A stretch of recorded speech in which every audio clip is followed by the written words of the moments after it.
नमस्कार, मैं Nisar Ansari voice of Maharashtra के साथ में। और आज हम धारावी के शिवनेरी कोऑपरेटिव हाउसिंग सोसाइटी के अंदर मौजूद है। और शिवनेरी कोऑपरेटिव सोसाइटी के अंदर रहने वाले कुछ टेनेंट्स ने जो है हमें यहाँ पर बुलाया है। बहुत सारी चीजें जो है हमने देखी है कि किस तरीके से सोसाइटी के अंदर सोसाइटी के जिम्मेदारों द्वारा किस तरीके से क्या क्या साफ सफाई रख रखाव और किस तरीके से जो गाले वितरित किए गए उसमें किस तरीके का भ्रष्टाचार का जो व्यक्तता दिखाई दे रही है, उस पर हम चर्चा करेंगे। नादिर खान जी यहाँ पर है। नादिर भाई, क्या मामला है और क्यों आपने अपनी सोसाइटी में आज हमको बुलाया है? आपको सोसाइटी में बुलाने का मध्यम यह है कि हमारी सोसाइटी में जो भी हम लोग जवाब मांग रहे, कोई चीज का जवाब नहीं मिल रहा है और हमने हर जगह इनकी कंप्लेंट की है, SRA में, चौकी में, जहाँ से हमको मदद नहीं मिली। तो मैं ये चाहता हूँ कि मीडिया के द्वारा इधर की सच्चाई लोगों के सामने आवे। ये किस किस चीज की तकलीफ आपने जो है इसके अंदर मेंशन की है? क्या आपने इसमें मेंशन किया है कि सोसाइटी में क्या हो रहा है और क्या नहीं हो रहा है, क्या मामला? जब हमारे 15 साल के बाद जब हमारे हाथ में ये चिट्ठी आई इनके हिसाब और किताब की, तभी हमको मालूम पड़ा कि इधर कितने घोटाले हो रहे हैं और सब कितना हो रहा है। जैसे आप देखोगे, ये है हमारे पास लिस्ट। तो ये जो लिस्ट है, ये जो आप जिसको घोटाला कह रहे हो, ये खर्च किया हुआ है। ये सोसाइटी ने जिन जिन कामों के लिए खर्च किया है ये उसके अंदर मेंशन किया हुआ है। तो इसके अंदर आपको घोटाला कैसे दिखाई दे रहा है? घोटाला इस तरीके से दिखता है ना सर, जैसा इसमें पेन और किताब का लिखा गया है, जिसे 1,24,000 रुपया लिखा गया है। अब पेन और किताब का। तो ये कितने साल का? ये 1 साल का। 1 साल बराबर 16.5 लाख रुपए का हमको रिपेयरिंग काम बताया गया है, जिसमें से आपने खुद देखा कितना रिपेयरिंग हुआ है। 16.5 लाख रुपया वो है, प्लस लीफ का 5,64,900 रुपया डाला गया है। तो ये घोटाला नहीं तो क्या है? कोई भी चीज की एक सीमा होती है। तो ये जब आपने ये लिस्ट देखी तो आपने सोसाइटी के लोगों से इसके विषय पर बात की है क्या? बात की, उनसे मैंने जवाब मांगा, उन्होंने मुझे कुछ भी जवाब नहीं दिया अभी तक। तो फिर उसके बाद जवाब लेने के लिए आप किसी डिपार्टमेंट के पास गए? कहीं आपने अपनी बात रखी कि भाई ये जो हो रहा है इसका कौन जवाब देगा? इसके लिए हमने मनोतरा हाउस गए थे। मनोतरा हाउस ने इनको ये पेपर भेजा था, है ना, 12 तारीख दिसंबर को, कि इनको भी उन्होंने जवाब अभी तक नहीं दिया। इसके वजह से अभी हम लोग कोर्ट से इनको नोटिस भेजे है 15 दिन का, जिन्होंने वो 15 दिन का भी जवाब नहीं दिया। कल इनको कोर्ट से एक नोटिस और दी गई है जो हमको हफ्ते भर में जवाब दो, और मुझे नहीं लगता कि ये जवाब देंगे। और भी लोग यहाँ पर है। भाई साहब, मैं आपसे जाना, क्या नाम है आपका? मेरा नाम अरबजान अब्दुल नबी शेख है। तो आप भी इसी बिल्डिंग में रहते हो? मैं इसमें रहता हूँ, 708 रेविन रूम नंबर है मेरा। तो ये जो नादिर भाई जो कह रहे हैं कि जो तरीके से खर्च बताया जा रहा है लाखों रुपए का है, क्या लग रहा है कि इसके अंदर क्या भ्रष्टाचार हो सकता है? हाँ, इसमें है, गड़बड़ है। तो हम लोग ने, मेरा बेटा भी इसमें साथ दिया इनके, और लोग भी कुछ अधिकारी लोग है हमारे बिल्डिंग के, उन लोग ने भी हमारे साथ दिया है। तो हमारा बेटा भी पूछा था हिसाब चाहिए करके। एक दिन इन लोग ने टायरिस के ऊपर जर्नल मीटिंग रखे थे, तो उस टाइम में कुछ हिसाब नादिर भाई भी पूछ रहे थे, मेरा बेटा भी पूछ रहा था। अगर हिसाब देते तो अच्छा रहता था। अब हिसाब दिए तो मेरे बेटे को बॉन्ड दे दिए। देखो, ये लेटर पेड सोसाइटी का अच्छे काम के लिए यूज होना चाहिए। बॉन्ड का क्या मतलब है? ये क्या मतलब है, समझ में नहीं आया है।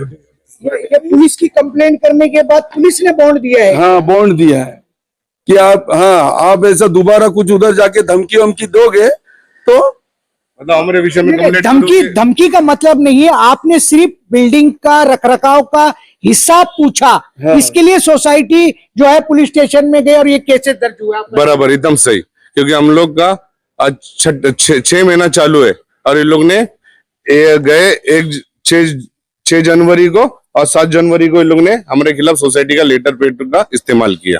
तो क्या लगता है कि जिस तरीके से आप बात कर रहे हो कि ये जो भ्रष्टाचार हुआ है, इसका जवाब क्या कोर्ट में ही दिया जा सकता है या और किसी डिपार्टमेंट में भी ये लोग देंगे जाकर के?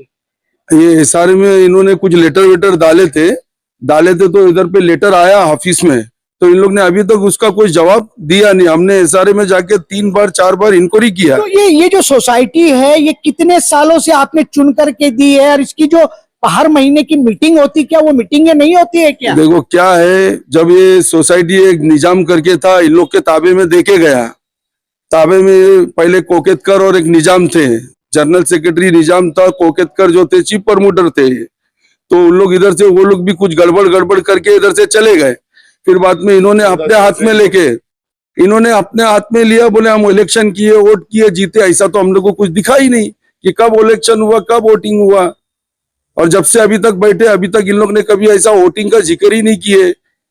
आप 14 साल से बोल रहे हो हिसाब नहीं दिए, तो आप यहाँ कितने सालों से रहते हो? मैं कुछ 14 साल से रहता हूँ, क्योंकि हम हिसाब के लायक इसके वजह से नहीं थे क्योंकि हमारा रूम ट्रांसफर नहीं था, इसके वजह से हमको बोलने की इजाजत नहीं थी। बराबर। इसके बाद जब 2022 में जब यहाँ ट्रांसफर का लॉकडाउन के बाद खोला, तभी भी इन लोगों ने हमारे को नोटिस के नाम पे लोगों से 60-60 हजार रुपया एक्स्ट्रा लिया।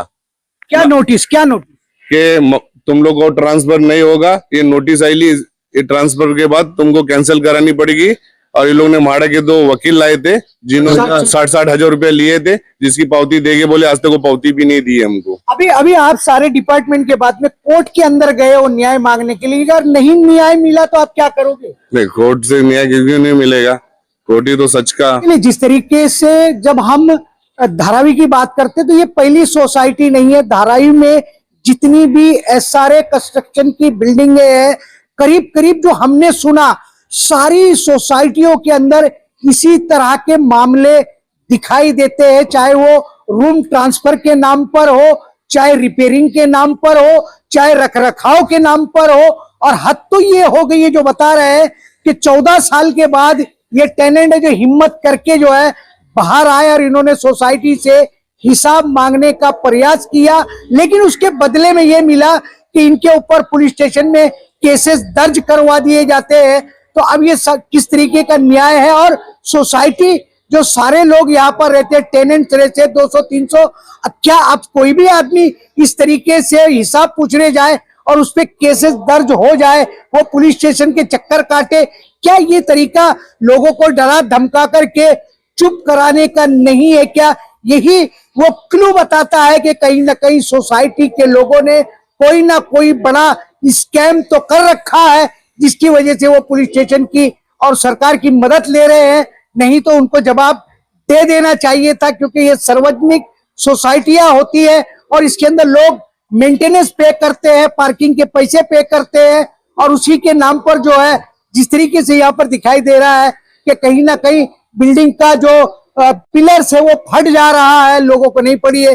बिल्डिंग के और पिलर्स हमने देखे वो फट जा रहे हैं। अगर ये बिल्डिंग कल गिर गई, कोई हादसा हो गया, तो इसका जिम्मेदार कौन होगा? ये तो सोसाइटी को बताना ही पड़ेगा। पैसे लेने के लिए तो सब आगे है, मगर जवाब देने के लिए कोई आगे नहीं आ रहा है। इस पर आने वाले दिनों में और क्या होगा, उस पर भी हम चर्चा करते रहेंगे। नादिर भाई, आपने बहुत हिम्मत करके आज ये बात मीडिया के सामने लाई है।